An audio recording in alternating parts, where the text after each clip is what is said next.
Welcome to Levy's Customs. Today we're going to be talking about my first build for the channel, which I have named Purple Sabbath Diesel, after a local band called Crop Dust, their EP called Purple Sabbath Diesel. The build cost around $618, that's just the hardware. I decided to go with AMD's 1500X for the processor. At the time, it was a reasonable value, but there's been recently sales. One was a 1700, which was on sale for like $140. That has twice as many cores and threads as the 1500X that we were putting in this build. And then a more recent one was the 1600, and I believe that was going on sale for like $80, which is nuts. The closest processor in that price range is the 2200G, which is just 4 cores, 4 threads. Anyways, at the time it was around $145, and I went with that instead of the 2400G because the 1500X has more L3 cache, and I believe they can overclock to about the same on the CPU cores. And then for the motherboard, we did the Asus Prime B450 ACSM.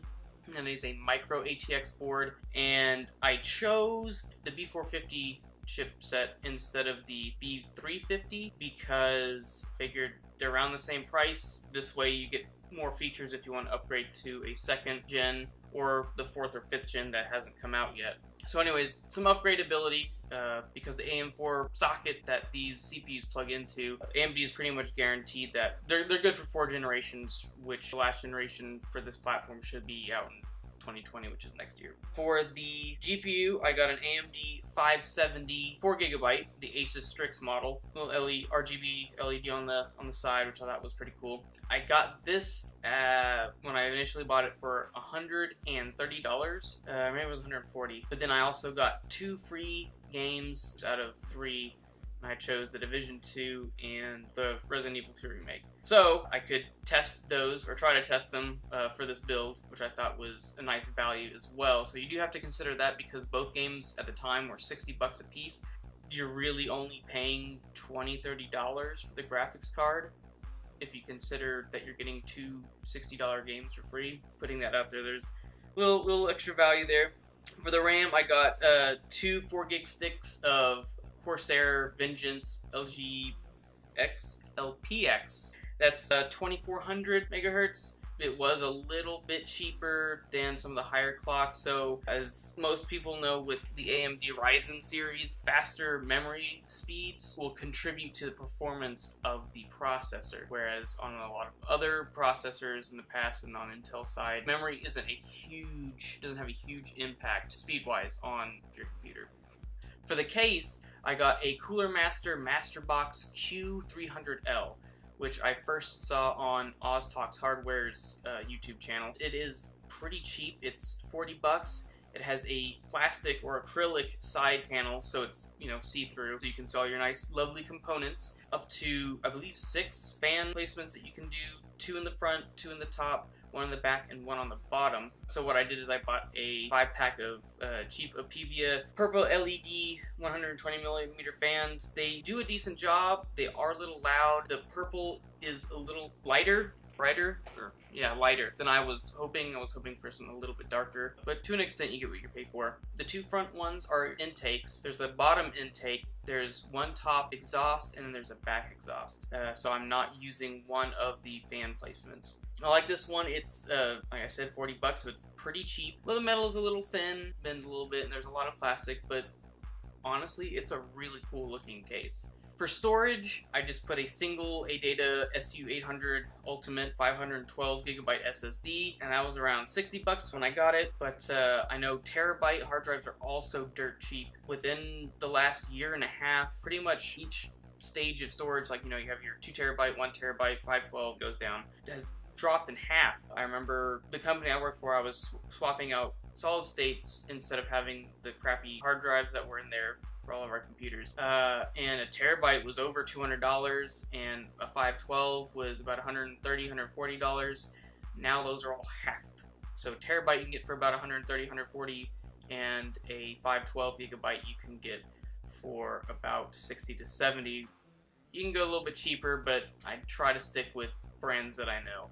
And so if you're wanting something bigger, add another $60, $70 to get a full terabyte SSD. All the games that I tested did fit on here with the operating system, but it was pushing it. Some of these games are getting really big. For the power supply, I got a Seasonic M12II. I think those are I's. A 620 watt, 80 plus bronze power supply, fully modular, which was pretty nice. That was 50, I believe, $50. So it's really quiet. I do like that. Seasonic is a very well-known, high-quality brand. Although this one is a little bit of less quality than their other stuff. It is still perfectly acceptable, but you don't probably want to overclock a ton.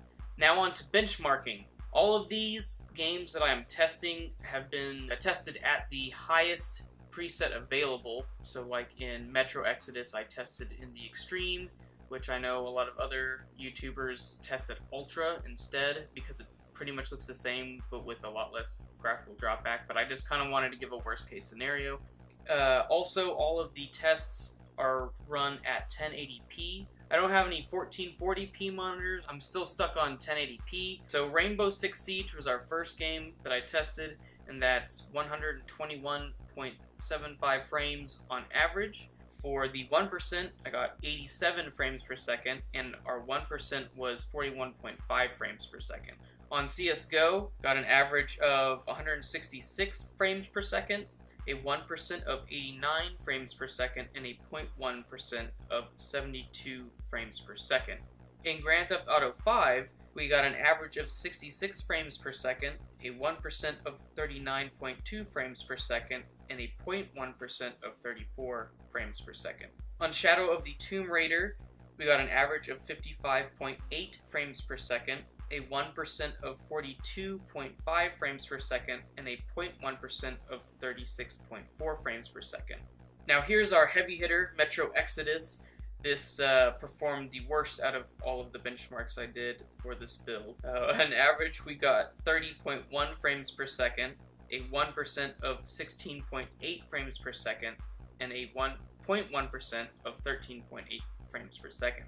In Overwatch, this little guy got an average of 94 frames per second, a 1% of 59.5 frames per second, and a 0.1% of 32 frames per second. So a little bit of spiking there. Alright, and for Resident Evil 2, the remake that recently came out, we got an average of 88 frames per second, a 1% of 61.3 frames per second, and a 0.1% of 35.3 frames per second. And finally, in The Division 2, we got an average of 58.7 frames per second, a 1% of 30.4 frames per second, and a 0.1% of 25 frames per second. So overall, I think this performed pretty well. If you're really wanting to get to 60 frames steadily, then you're more than welcome to drop the presets. There are tons of options to mess around with and to tweak to get the perfect balance between graphical performance and frames. Anyways, this one was going to be kind of short for being my first video. I've been procrastinating on this way too long and just want to get it out. So in future videos I should say, I will be spending more in-depth time talking about the computers. So anyways, thanks for watching, and I'll see you hopefully in the next one.